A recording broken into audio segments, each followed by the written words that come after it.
Dans cette vidéo, on va vous présenter la gestion des formulaires avec Angular et par la suite, donc on va développer deux autres vidéos pour la mise en place des différents types. Donc, on va commencer par une petite introduction, puis on va vous présenter les types de formulaires en Angular. On va terminer par une conclusion, sachant que pour les prochaines vidéos, on est censé donc vous présenter la mise en place de chacun de ces différents types. Il apparaît bien que pour gérer l'interactivité avec l'utilisateur, vous êtes censé donc donner le droit à l'utilisateur d'introduire des données vers votre système. Du coup, donc Angular, il dispose de sa propre philosophie pour gérer les formulaires afin d'assurer cette interactivité avec l'utilisateur d'une façon qui est dynamique, tout en tenant compte d'une communication avec la partie applicative, logique applicative au niveau de la classe TS, et puis votre template. Et comme je vous ai dit tout à l'heure, Angular a sa philosophie donc de mise en place des formulaires. Il vous propose deux solutions.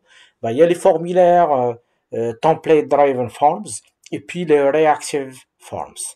Donc on va découvrir la différence entre les deux, sachant, comme je vous ai dit au départ, cette vidéo il sera consacrée tout simplement à une présentation de ces différentes solutions. Et les prochaines vidéos donc seront, si vous voulez, pour la mise en place de ces différents types. Pour le Template Driven Forms, la question qui va se poser lorsque vous voulez mettre en place un formulaire avec Angular, est-ce que vous voulez donner plus de travail au niveau de la template ou bien au niveau de la logique applicative? Ça dépend de la complexité, la simplicité de votre formulaire. Ce qu'il faut retenir, ce premier type, Template Driven Forms, bah, il est utilisé dans le cas où vous avez un formulaire plus simple, puisque tout le travail sera donc effectué au niveau de votre template HTML. Et bien sûr, donc, il est valable pour les petits formulaires et les formulaires qui sont simples. Vous avez ici un exemple d'implémentation. Vous avez donc la balise form que vous connaissez en HTML. Par la suite, donc, on a le ngForm qui fait référence locale pour accéder à l'objet du formulaire et ses propriétés, comme la validation par exemple. Vous avez donc un champ. Ce champ-là, donc, il est lié avec un attribut de la classe dans la logique applicative. Le ngModel, comme je vous ai montré à un certain moment, il est là pour, si vous voulez, donc lier le champ. C'est le binding en quelque sorte qu'on a vu auparavant. Pour la validation, par exemple, on peut faire appel à notre objet form valide pour vérifier si le formulaire est valide ou non. On va voir dans les prochaines vidéos comment mettre en place ces différentes situations. Ce qu'il faut retenir, les template driven forms, le premier type de formulaire fourni par Angular, il est adéquat pour les petits formulaires et les formulaires qui sont simples. Et tout le travail, donc, il sera confié à votre, si vous voulez, template HTML. Le deuxième type, quant à lui, c'est ce qu'on appelle le Reactive Forms.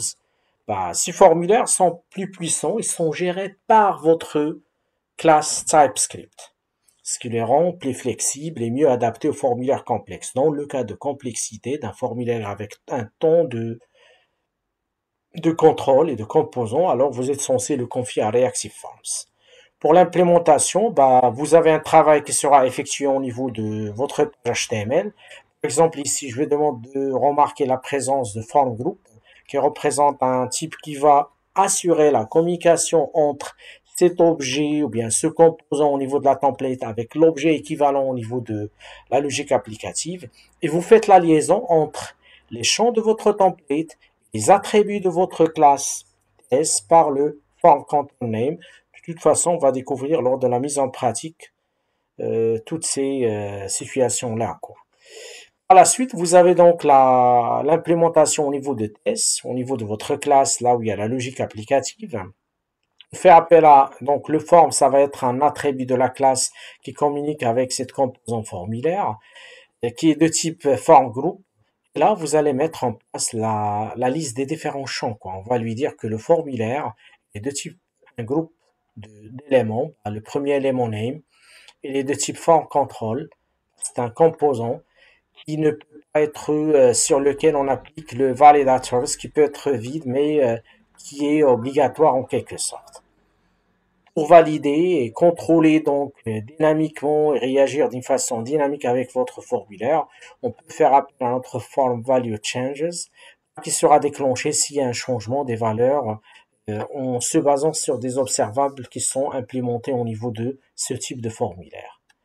Donc, ce qu'il faut retenir durant cette vidéo-là, c'est que Angular vous propose deux types de formulaires. Vous avez les template driven forms pour les formulaires les plus simples, si vous voulez, qui ne sont pas complexes et qui conviennent aux petits projets. Tout le travail sera consacré à la page HTML, donc plus de charge sur le template HTML. La deuxième solution, bien le deuxième type, c'est le Reactive Forms, qui offre plus de contrôle et sont parfaits pour les formulaires qui sont complexes, puisqu'il y a donc une charge de travail au niveau de votre classe TS. La prochaine vidéo va la consacrer à la mise en place de premier type de Template Driven Forms, et la deuxième, ça va être autour de Reactive Forms. Donc, si vous avez des questions, n'hésitez pas de les poster en dessous de la vidéo. Essayez de s'inscrire au niveau de notre chaîne pour qu'on puisse travailler sur d'autres formulaires, d'autres technos et pour vous accompagner lors de votre processus d'apprentissage. Je vous remercie et à la prochaine.